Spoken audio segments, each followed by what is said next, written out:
بسم اللہ الرحمن الرحیم۔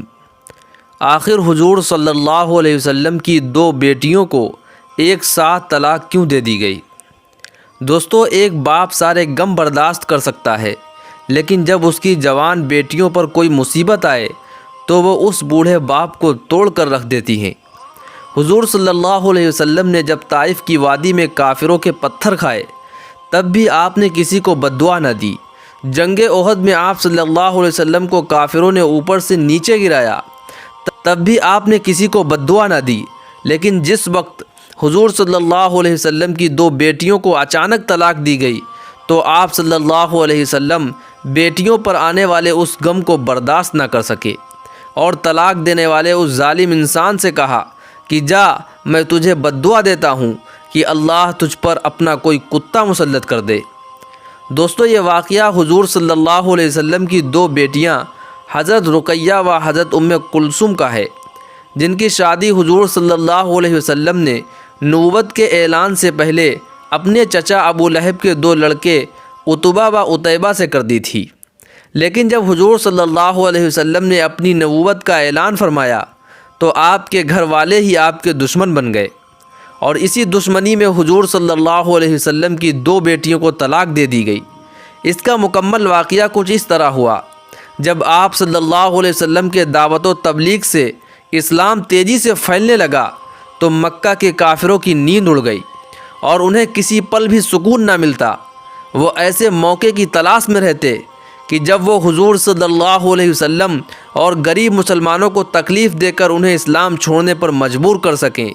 یہاں تک کہ ان ظالموں نے حضور صلی اللہ علیہ وسلم کے قتل کی بھی پلاننگ بنا لی، لیکن اللہ تعالیٰ نے حضور صلی اللہ علیہ وسلم کی مدد فرمائی اور ان ظالموں کی سازشوں کو ناکام کر دیا۔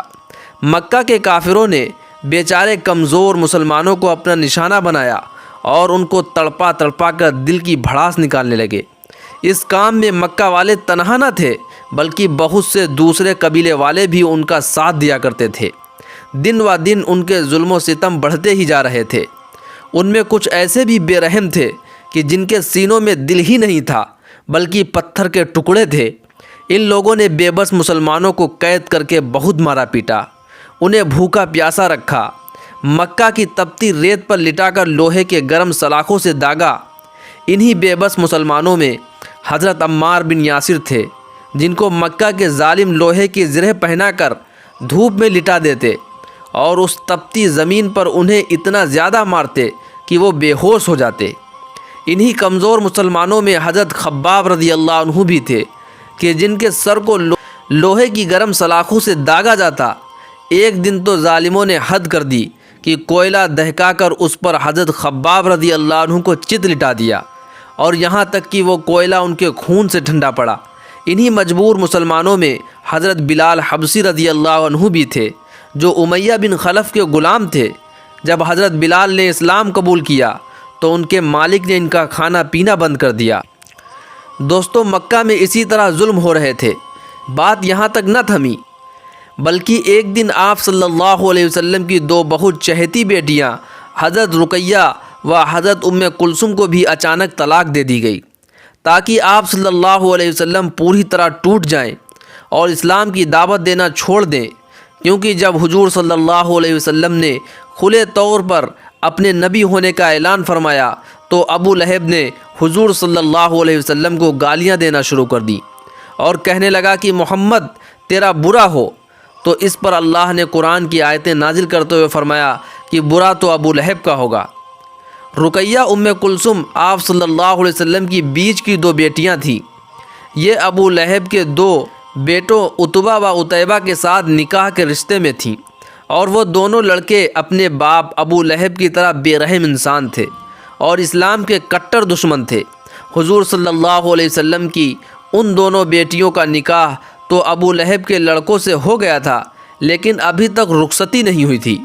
چنانچہ ایک زمانے تک ابو لہب کے ان دونوں لڑکوں نے حضور صلی اللہ علیہ وسلم کی لڑکیوں کے ناک میں دم کیے رکھا اور کڑوی کڑوی باتوں سے ان کے دل چھیدتے رہے، لیکن بدنصیب ابو لہب کو اس سے بھی سکون نہ ملا، اور آخر ایک دن اپنے لڑکے سے کہنے لگا کہ اگر تم محمد کی لڑکیوں کو طلاق نہیں دو گے تو تم پر میرا گھر حرام ہے۔ باپ کے حکم پر یہ دونوں لڑکے حضور صلی اللہ علیہ وسلم کے پاس پہنچے۔ اس وقت آپ صلی اللہ علیہ وسلم کعبہ شریف کے پاس بیٹھے ہوئے تھے کہ اچانک پیچھے سے جا کر ان دونوں لڑکوں نے حضور صلی اللہ علیہ وسلم کو دھکا دیا، اور پھر ایک نے آپ صلی اللہ علیہ وسلم کا گریبان پکڑ کر اتنی زور سے گھسیٹا کہ آپ صلی اللہ علیہ وسلم کا گریبان بھی پھٹ گیا۔ اور پھر عتبہ چیختے ہوئے کہنے لگا کہ محمد جا، آج سے ہم دونوں نے تیری دونوں لڑکیوں کو طلاق دے دی۔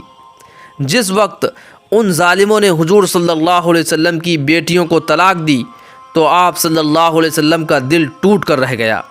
جب طائف کی وادی میں آپ صلی اللہ علیہ وسلم پر ظالموں نے پتھر برسائے تھے تب بھی آپ نے کسی کو بد دعا نہ دی تھی۔ جب جنگ احد کے موقع پر آپ صلی اللہ علیہ وسلم اوپر سے نیچے گرے تھے تب بھی آپ نے کسی کو بد دعا نہ دی۔